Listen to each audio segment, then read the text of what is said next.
By now, we all know about the attempted coup in Russia by the Wagner Group. The owner of the Wagner private military contractor, Yevgeny Prigozhin, escalating his direct challenge to the Kremlin today. Yevgeny Prigozhin, the leader of the Wagner mercenary group, says that his forces have left Ukraine and are headed into Russia. Russian authorities are telling Wagner fighters not to follow their leader, Yevgeny Prigozhin, and also to take measures to detain him. But the question remains, who is this guy behind the Wagner Group that just exposed the kink in Putin's armor for the world to see? Who is Yevgeny Prigozhin? Well, it turns out the story behind one of the most dangerous men in Russia is absolutely insane. This guy is an absolute maniac. Born into poverty in Soviet Russia, this guy survived uranium mines, labor camps, eventually getting the green light to stop the Wagner Group from Putin himself, becoming a billionaire in the process. This guy has been doing Putin's bidding in Ukraine, Syria, Africa. Putin made this guy, and now it looks like he just stabbed Putin in the back? Or is there more to the story than meets the eye? This is the bloodthirsty rise of one of the most sanctioned Russian oligarchs there is, Yevgeny Prigozhin. He's completely psychotic. I've watched his videos where he says it, and he's fearless too. He's out there on the front lines for like a year and a half. The guy's a maniac.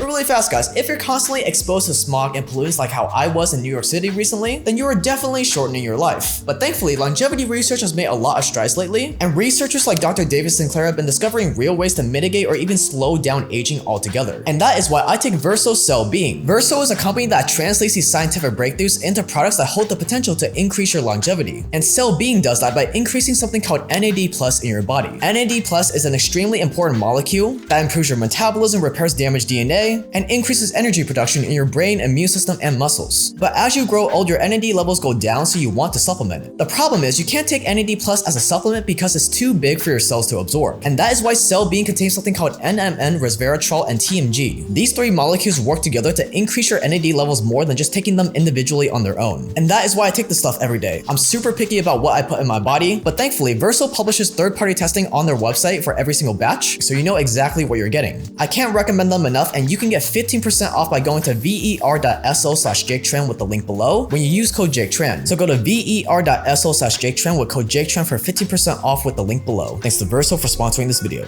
Like every other teenager in the Soviet Union in the 70s, Yevgeny Prigozhin didn't have a lot going on for him. Born in 1961 in what is now St. Petersburg, Russia, his dad died when he was just 9 years old, and like most kids back then, he started working when he was really young. But unlike American kids his age who were working like a diner or something to make a little bit of extra money, Yevgeny ended up working in a uranium mine in Ukraine, trying to scrap together enough money just to survive. And as you can guess, working in a Soviet uranium mine was really tough. Workers were paid chump change, exposed to radioactive metals, and they were worked to the bone for the glory of the Red Empire. So when young Yevgeny showed a talent for skiing and was taken from the mines to train as a professional skier, he thought that he had finally caught a break. Here was his chance to become something greater. But his luck didn't last. Just a few years into his new career, Yevgeny was injured and forced to leave the school. But this time something had changed. Unlike the poor starving peasants he came from, Yevgeny now tasted opportunity, and he wanted to make something big out of himself. But at just 18 years old with no money, he didn't have a lot of options, so he went with the only route that was available to him: crime. In 1979, Yevgeny was caught stealing and given a suspended sentence. He was young, it was his first offense, so the court thought that just the possibility of rotting in a Soviet labor camp would be enough to scare him straight. But they were wrong. Yevgeny was desperate, and that made him dangerous. And just 2 years later, he was caught again and convicted on charges of armed robbery and fraud. His punishment? 13 years in a hard labor prison camp. For most Russians, this would have been as good as a death sentence. But Yevgeny was tough, and he wasn't about to let a little hard work and torture get him down. So he started reading. Whenever he was thrown into solitary confinement, he would read any books available to him. The prison guards saw him reading a lot and thought that it was corrective behavior, or a sign that he had repented for his sins and changed his ways. But that was not the truth. Yevgeny had figured that if crime kept putting him in jail, he would have to find a new way to make money, which meant that he would have to educate himself. By 1988, the Russian Supreme Court was so impressed by Yevgeny's change of hearts that they reduced his sentence to 10 years. He would be free by 1990. And even though he had just spent a decade in one of the harshest prisons on earth, the fire in Yevgeny had not died. He still wanted to make something great out of himself. All he needed was the right opportunity, and it wasn't long before it came along.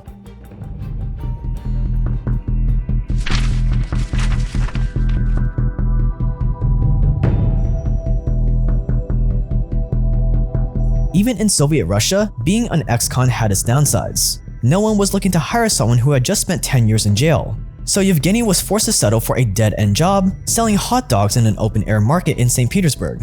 There was no way this was ever gonna make him any real money, or so he thought. See, in communism, since people can't own anything, and the people are too poor for luxuries like clothes and cars anyways, the only thing that they can spend money on is food. That's it.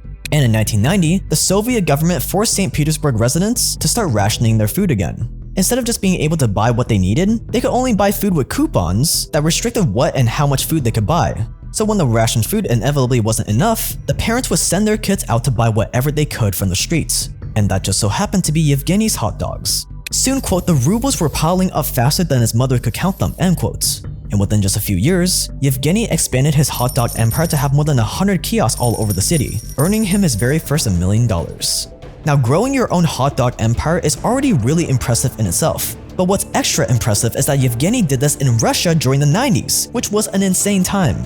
Back then, as Russia was transitioning from communism to more of a free market, it was the wild, wild west. And the only men that got into business were either gangsters or businessmen that were tough enough to fight and kill other gangsters. And Yevgeny was one of them.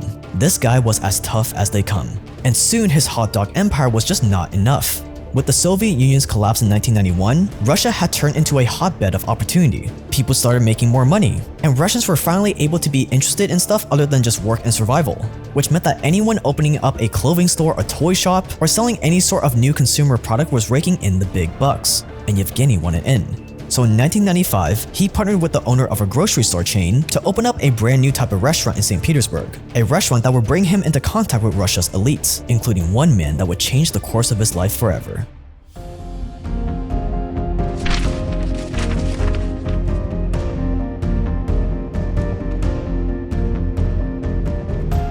Yevgeny Prigozhin had very big dreams for his new restaurants. As more and more Russians started making money, they began looking for more places to spend it. And one of the things they wanted that Russia didn't have was an upscale fine dining restaurant.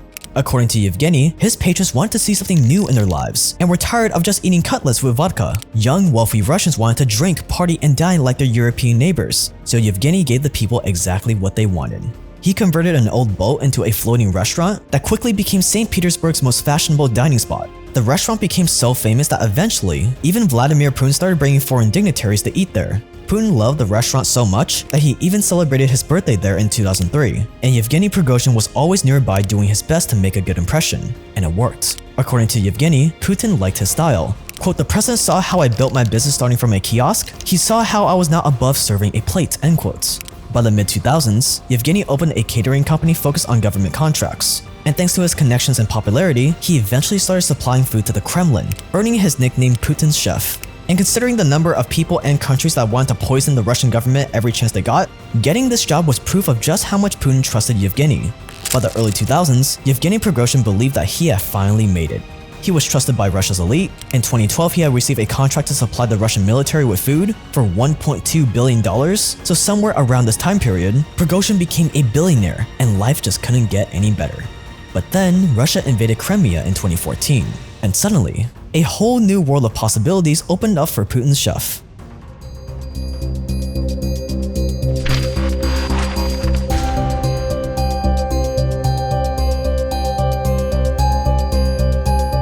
Russia's invasion of Crimea was ridiculously easy. Within just over a month, Crimea had gone from being part of Ukraine to being almost completely controlled by Russia, which gave Vladimir Putin an idea. If one part of Ukraine was so easy to steal, why not steal another? And this time, his target was the Donbas region. But it wasn't so simple this time. Ukraine's pro-Russian government had just been overthrown, which meant Russian soldiers would have a much harder time taking land. And sending thousands of Russians home in body bags just wasn't a good look for his presidency. If Putin really wanted to take Ukraine, he would have to do it under the radar. Putin would need to find soldiers that no one would miss, that no one would care about, that he could send in to do the dirty work for him. And that's when Prigozhin came up with a brilliant plan. Recruit Russia's undesirables. Go into every jail and labor camp in Russia and offer the most brutal violent criminals the deal of a lifetime. Join the fight in Ukraine and you can earn your freedom. It was brilliant. No one would care if a bunch of violent criminals died. It would be a good riddance. And for these prisoners who were gonna rot in jail anyways, even the smallest chance of getting out of prison was good enough to take. and Prigozhin was just the man for the job. Putin trusted him, he was hard as nails, and he himself had been in jail for more than 10 years, remember? So he knew exactly how to appeal to these desperate prisoners. Join me and you can become just as rich and powerful as I am, and his pitch worked. In 2014, the Wagner Group was formed, with Yevgeny Prigozhin as its secret leader. The Wagner Group became Putin's personal private mercenary group. They became his muscle. And Putin would never admit to using them or that they even existed. Well, conveniently, Wagner's soldiers started popping up everywhere Russia had political or business interests. Ukraine, Syria, and most of Africa became the Wagner Group's playground. And wherever they went, they would steal as many natural resources as possible, making Prigozhin even richer. By late 2015, Prigozhin had become far more than just Putin's chef, and it wasn't long before he started to attract the attention of Russia's enemies.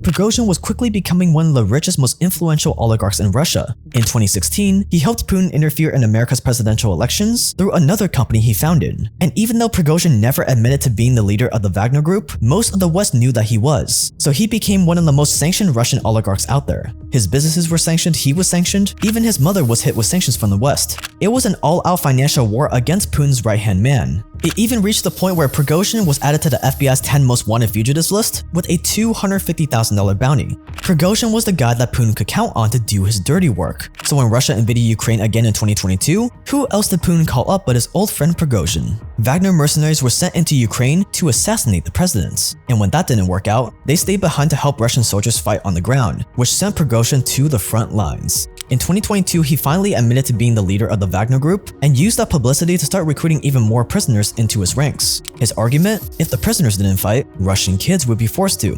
It seemed that Prigozhin had just gone all out to support Putin and the Russian invasion of Ukraine, which made what happened less than a year later so surprising.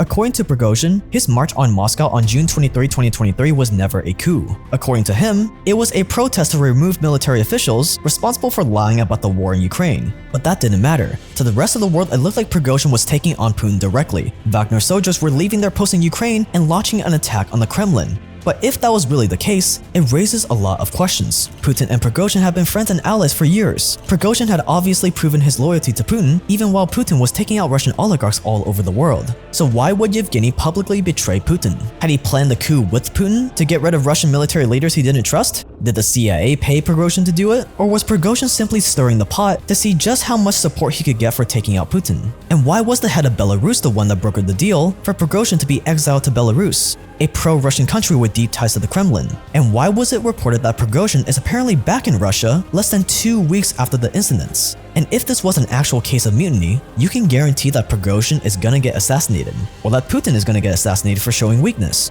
or both. And although people in the West might be cheering this on, thinking that Putin is about to go down, you want to be careful what you wish for. Because as far as Russian dictators go, Putin has been relatively stable and predictable. But if he's thrown out, whoever ends up replacing him could be a whole lot worse.